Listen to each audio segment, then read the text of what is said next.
is Umi. Thank you guys for tuning in to my YouTube channel. Welcome back to those of you who have been tuned in. And thank you for those of you who have booked sessions with me. I appreciate the build and you supporting this channel. So I'm happy to know that many of you are interested in numerology and the gematria. This is a study, this is a science, it's not a religion, it's not a cult, it's not something I worship. Certainly if you don't resonate with the information, just take what resonates and discard the rest. I know I've received a few unpleasant comments, but this just further helps me to appreciate what it is to share, and I talk about the spirit behind what you're sharing. So this I apply personally in my life, you know, when I'm talking to anyone, my children, or even my inner thoughts.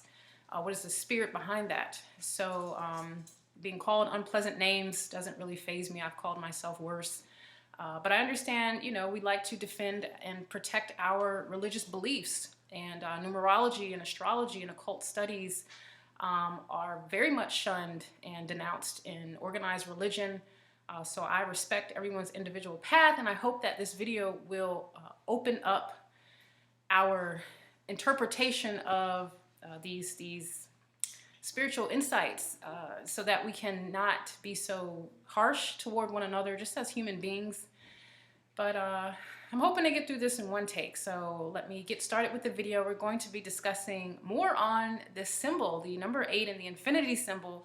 And we're going to be looking at gematria. I know many of you are not familiar with gematria. Some of you have seen other videos I've done. And I'm doing a very simple form of gematria. It's not complex at all. Some of you are far more advanced in this study. You use different number systems and Sumerian systems and these different ways of calculation. This is just what I've used, and I'm still learning this one aspect of it. So for me to go deeper into other levels of gematria without first having mastered where I am, then I feel I'm doing a disservice to even be on a platform to discuss it. So where I'm at now, I'm quite confident in this material, and I think you guys will find it useful. We're going to look at this symbol again. I'm going to go ahead and draw it. You can certainly follow along. My hands are again, we're looking at this symbol, the infinity symbol, and we're going to look at a word like forever, because we've said this infinity symbol represents infinite space and time. This infinity symbol just really, in essence, represents cycles for us. It represents an ongoing cycle for the collective, the human collective. Now, let's look at the word forever. We're using the gematria to confirm our understanding of the symbol, because numbers don't lie. So the word forever, F-O-R-E-V-E-R, I'm using simple gematria. F is the 6th letter in the alphabet, O is the 15th letter in the alphabet. But instead of me writing 15 and 18 and 22 and having these big numbers, I'm going to simplify things. So O being the 15th letter, I'm just going to add 1 and 5 together to get 6. R is the 18th letter, I get 9. E is the 5th letter, V is the 22nd letter, but 2 and 2 is 4, E is 5, and again, R is 9. So we've just written down our word forever. We're going to add this up. 9 and 6 is 15, plus 5 is 20, 26 plus 9 is 36, plus 9, so we get 44. Now, 44 is a master number. We can certainly spend some time just looking at that in and of itself, but this video is not on master numbers, so what we're going to do is reduce this to the lowest single digit. So in numerology, we are typically reducing numbers so that it's either 1 through 9. It shouldn't be 21 or 47. It should either be a master number you're studying, or you're looking at the number in its simplicity. So 44 would basically reduce to 8.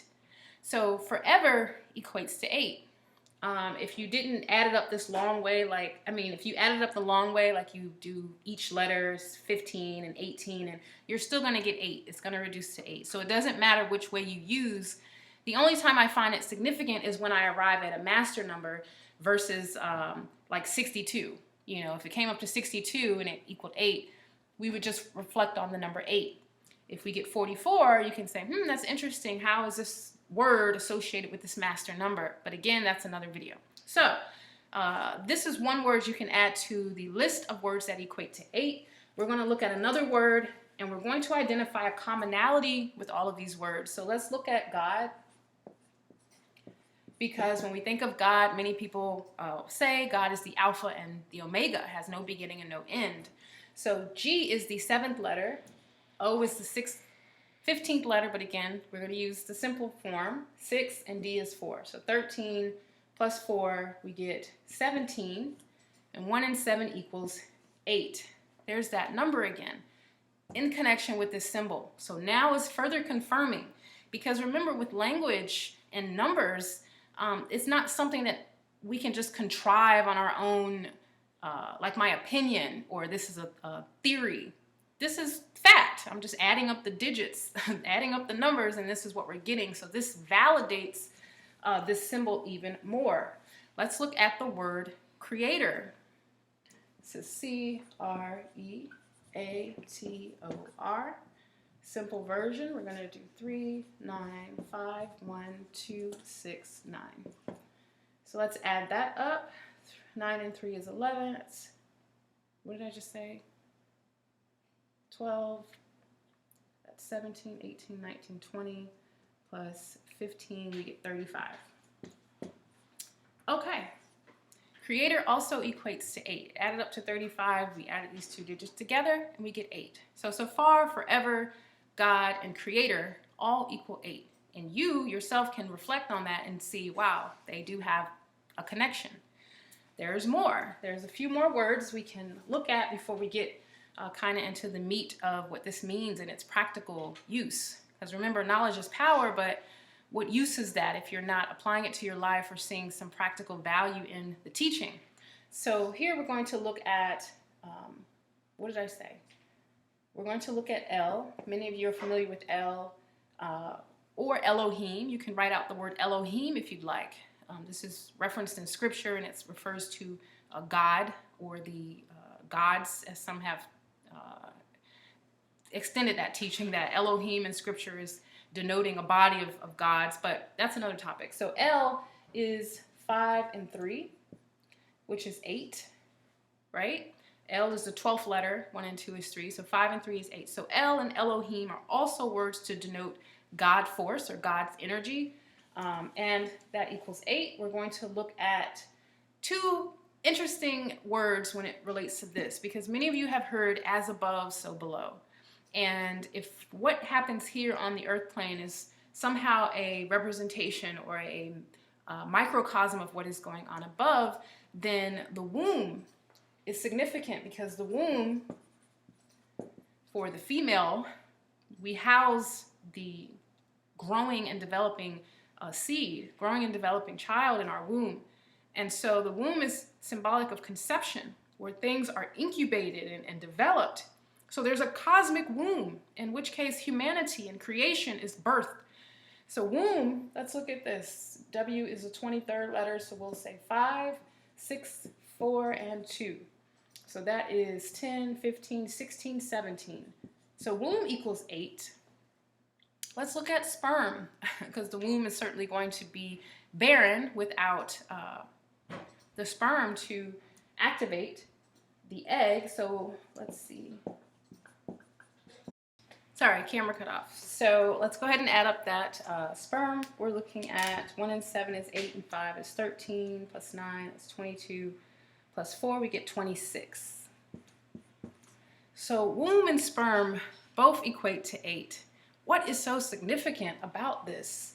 When you have words like God and creator and womb and sperm, and all of these things represent something quite beyond our awareness even, and it's not limited to just a symbol, because the symbol is our earthly manifestation of a grander understanding, as above, so below. So this symbol here, it definitely is representing something higher than what is just being discussed, just looking at this. And that's what you want to explore is, wow, how can I see the macrocosm to my existence?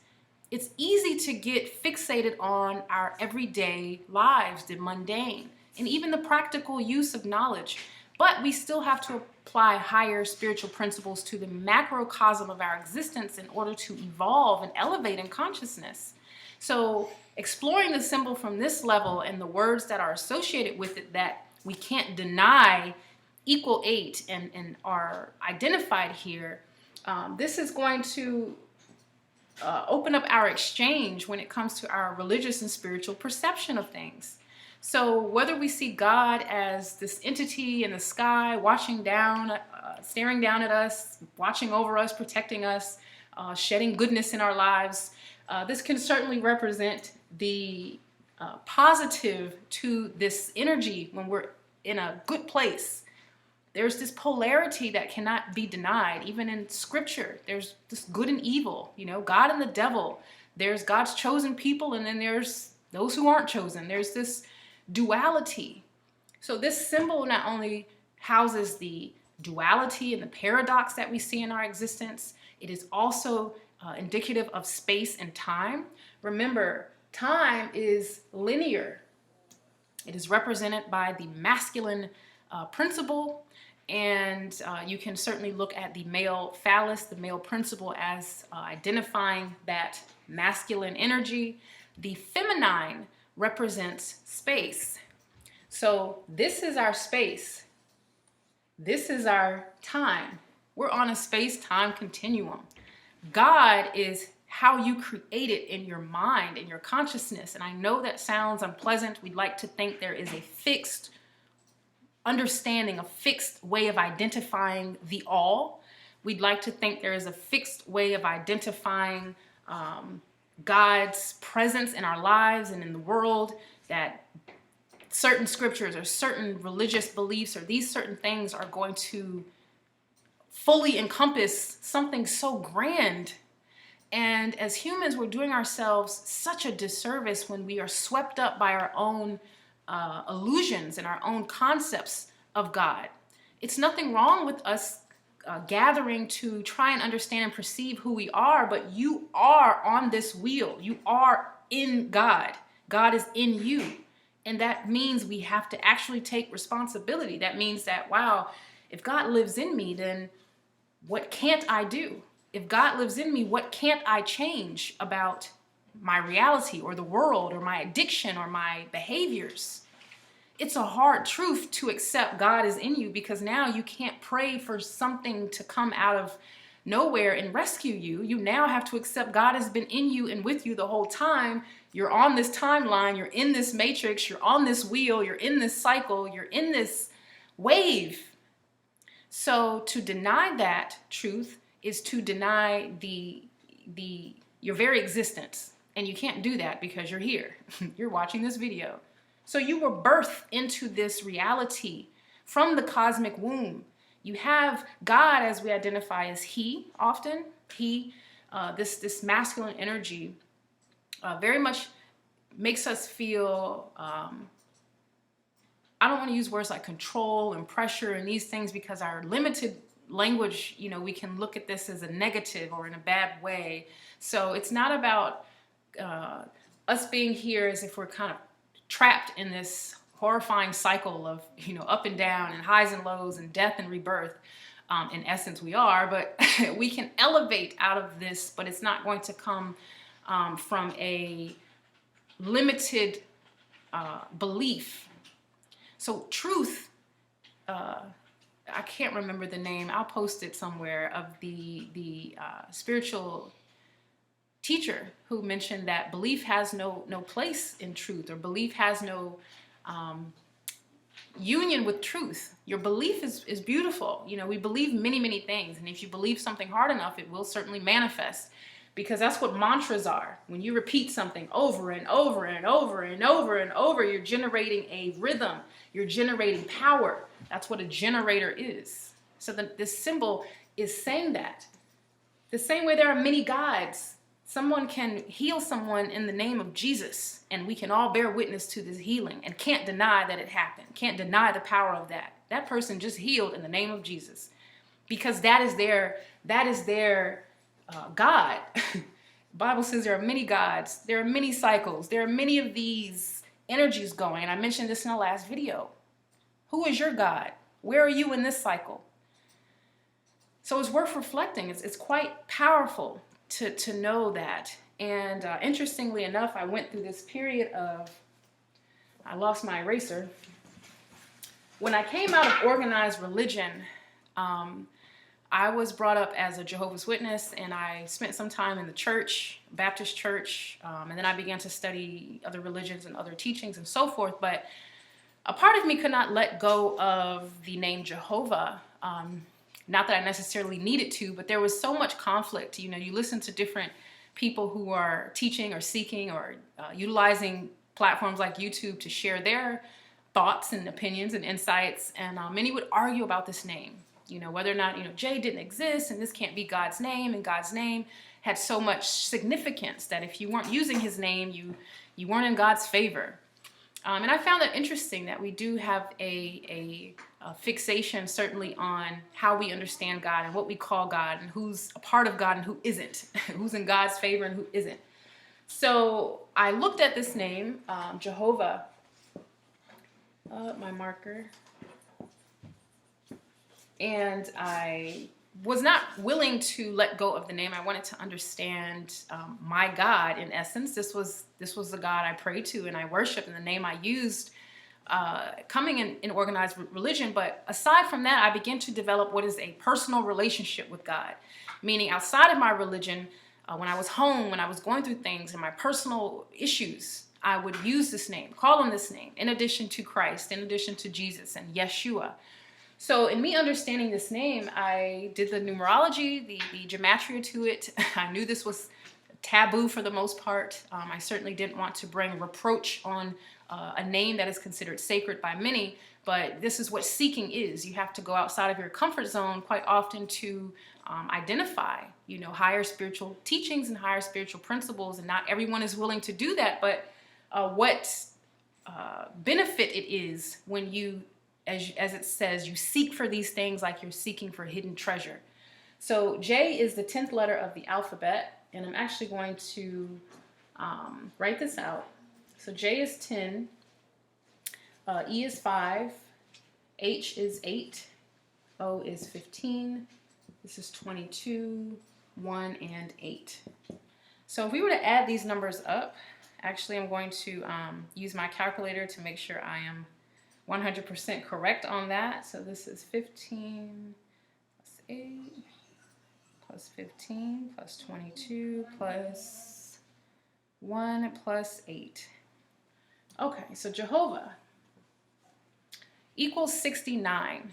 What's interesting about this is when I was studying, I was told by an elder, a highly respected elder. I really appreciated his insights. He told me this name means one who causes to become. One who causes to become. So in understanding this, and we're also going to do this in the short version, 6 and 9 are so significant in numerology because they represent ascension and descension. It represents elevation and it represents the fall. Remember, 6 is bringing energy down. It's identified in the symbol itself to bring energy down. Remember, the energy is represented by this ball here. And the same is with 9, to bring energy up. So I was like, oh wow, I see that this God, this energy, this name, this being, this force, this spirit represents both realms. That by calling or using this name in my worship or using this name in my spiritual practice, this is how I manifest onto the earth plane higher spiritual things, request, like praying for discernment. I don't know how many of you have done that. Early in my spiritual journey, I actually prayed for discernment. I prayed for understanding, for wisdom. I prayed for the things that I didn't seem to have access to early on in my early 20s. I was confused and wandering and quite reckless in my spiritual understanding. So in looking at this, I didn't mean to erase that. I wanted to look at adding this name up in the same way, but using the short version of the letters. So instead of J being 10, we're going to use 1, 5, 8, 6, 4, 1, and 8. So I'm going to keep 69 here, but I'm also going to write down the simplified way. 6 and 8 is 14 plus 6 is what? 20, 24, 25, 26, 27, 29. So this equals 33. Now both of these equal 6. 6 and 9 is 15, and then 1 and 5 is 6. And then 3 and 3 is 6. So both numbers reduced to that single digit will equal 6. What's interesting about 33 and what I've mentioned in other videos is that 33 is seen in these words as well. Desire, magic, manifest. So when I recalled that, wow, that elder told me that this name means one who calls us to become, and then the word manifest is to bring something into existence, you manifest it. Magic, I'm not talking about a dark force, sorcery, magic. I'm speaking of manifesting something using what seems to be outside of natural laws. You manifest something. That's no different than laying hands on someone and healing them. That's outside of a natural law, but yet we see it happen. So manifest and magic and desire. The things we desire are what we pursue most, what we want to manifest the most, what we'd like to see come into existence. So this name, interestingly enough, has so many connections to numerology, and even the organization itself, the founder was a Mason, but that again is another video. But I simply wanted to share the significance in understanding that for me, the name Jehovah and saying the name Jehovah goes beyond the religion. It goes beyond any religious practice that uses this name, because I see there's a deeper synchronicity connection to a name. Now, whether you use Yahuwah or other names or Yahweh or Allah, or you pray, or you're still into your religious practice, then do the math to that. Seek to understand why you believed a thing, why you that was your foundation, if it still holds true for you. If you've altogether abandoned your religious teachings or the things you were taught early on, then that's personal thing for you. But I wanted to share how I utilized my understanding of this gematria to even unpack my dependency on sticking to this. Like when I would pray, or when I pray with my children, I would start my prayer off by saying Jehovah God. So interestingly enough, I've been able to kind of delve more into this and to experience God from a different perspective, that this isn't some far out distant entity. But when it is something that I'm trying to manifest into my reality, such as spiritual qualities and virtuous qualities, patience and peace and love and subtleness and these things, this is what I pray and speak, right? The power of word, the power of thought, the power, these things do bear some power. And so it's important that we understand our reality on a multi-dimensional level. And this is what this symbol is. So practically, when you're looking at this, I speak about the cycle, because we're all in a cycle. We're all repeating something. And 3, if 3 is representing, I don't know what I did with my eraser thing. But if 3 is representing the spiral, the cycle, you can see 3 here. 6 is energy spiraling down. 9 is elevation. There's representation here in the symbols that can certainly teach us where we are in our reality, if you're someone who is tuned in on that frequency in that part of your conscious mind. This may not resonate. You may find your reasoning and your answers from another explanation, from another perspective, through meditation, through some other science, other than occult study. But if you are someone who is studying the occult, studying numerology, studying astrology as a science, and for you to gain more deeper spiritual insights and to expound on your intellect, then you can use this information. You can use this knowledge to elevate in your consciousness, because you'll begin to look at people, and you'll begin to look at situations, and you'll begin to look at relationships in its connection to this cycle. The feminine principle of space. Where are you in this space-time continuum? So if you are someone who is still divided within yourself, conception can't take place if sperm is over there and the womb is over here. They have to come together. So for us to conceive of these things, or to conceive a new reality for ourselves, it's taking place in union and in connection with God. God is not distant from us. We can feel cut off from God. We can feel that we're buried in a sense by our experiences and by our situations and circumstances, and our reality may feel very dense and very difficult, and we can feel a separation from God's goodness as we describe it. And many people have identified this in different ways, that negative energy or dark night of the soul or Satan the devil or whatever you want to refer to that negative flow. But this is all God. And that's why it's so difficult for us to accept that the evil or the suffering or the pain or the things we see on the planet has absolutely nothing to do with God. God would have no hand in that. That's blasphemy. But it's a part of our reality. It's a part of our experience. Since the beginning of time, there has been this duality, Cain and Abel kind of duality. There's been this polarity. Are we going to ever transcend the polarity? Are we ever going to transcend our fall and rise and fall and rise? Is there ever going to be a level where we elevate beyond the realm of duality and the laws of polarity and the laws of cause and effect and the laws of this and this and this, these laws? Are we ever going to transcend that? Ladder. That's a word I wanted to share. Ladder. Let's see. 3, 1, 4, 4, 5, 9. Let's add that up. 8 and 5 is 13. Plus 9 is 22. 23, 24, 25, 6. So ladder equals 26, which equals 8. Now, many of you have seen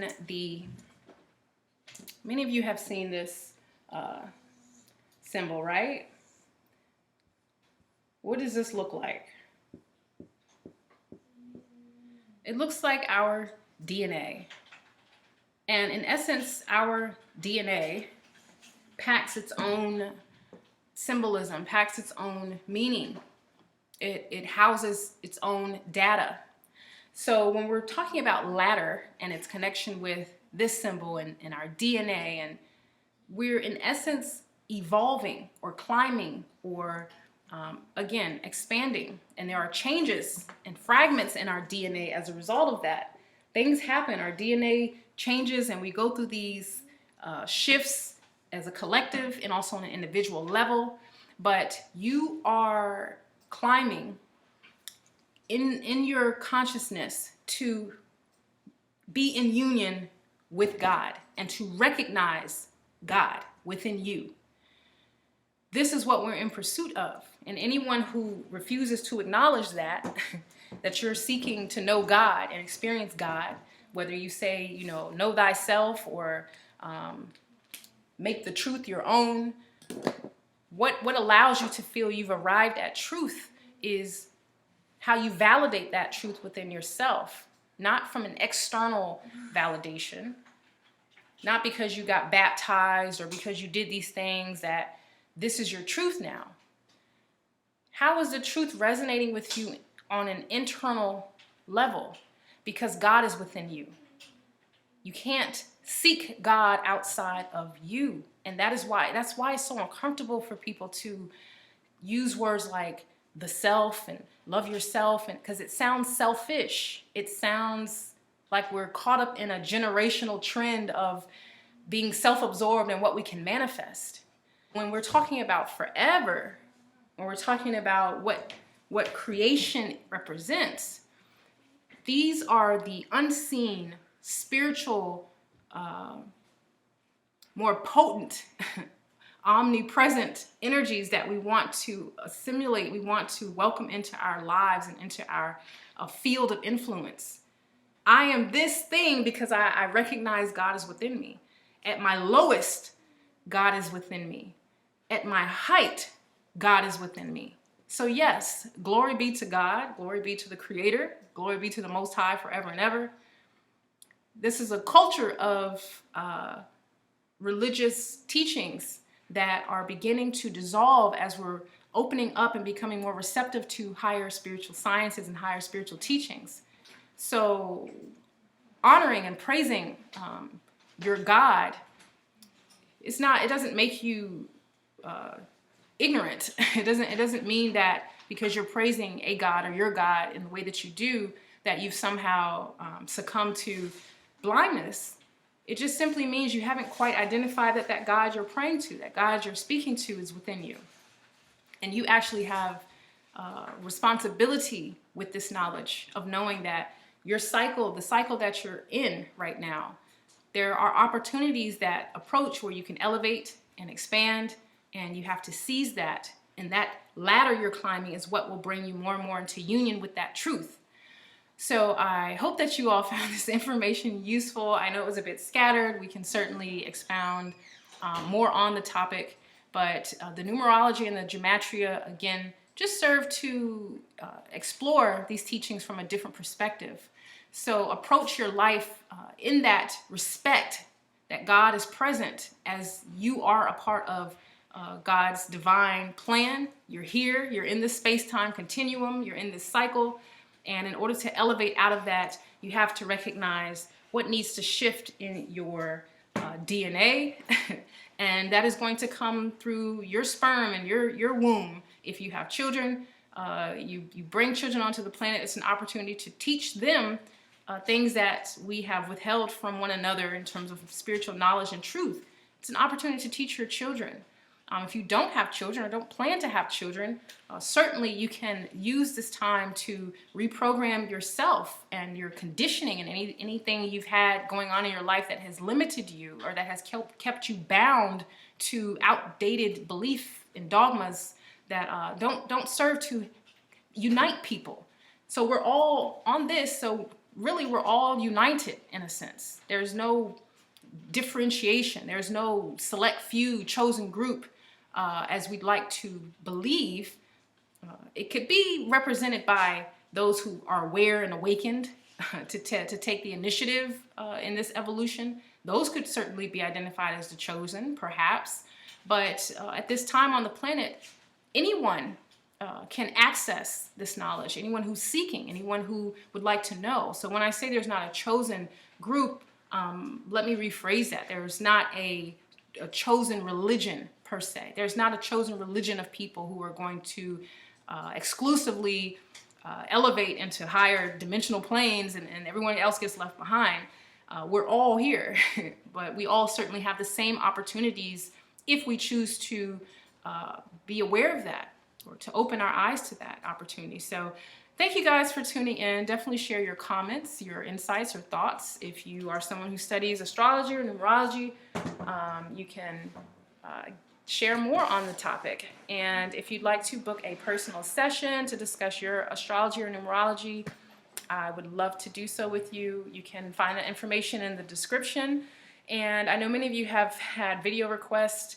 Let me just be honest. I am a mother. I homeschool my children. I have another business on the side called Earth and Magic. Thank you guys for following and supporting that on Instagram and other social platforms. And I just get kind of overwhelmed with my daily task. I was literally cleaning out my refrigerator and folding clothes and then jumped on camera to do this video, and to jump from mundane things, you know, day-to-day responsibilities and chores, to talking about higher spiritual concepts and, you know, connecting with others on that level is a bit tricky at times. So I have to get my mind prepared to do that and not to be so distracted by life. But anyways, thank you guys again. Have a wonderful, awesome rest of your week, and I'll talk to you soon. Bye.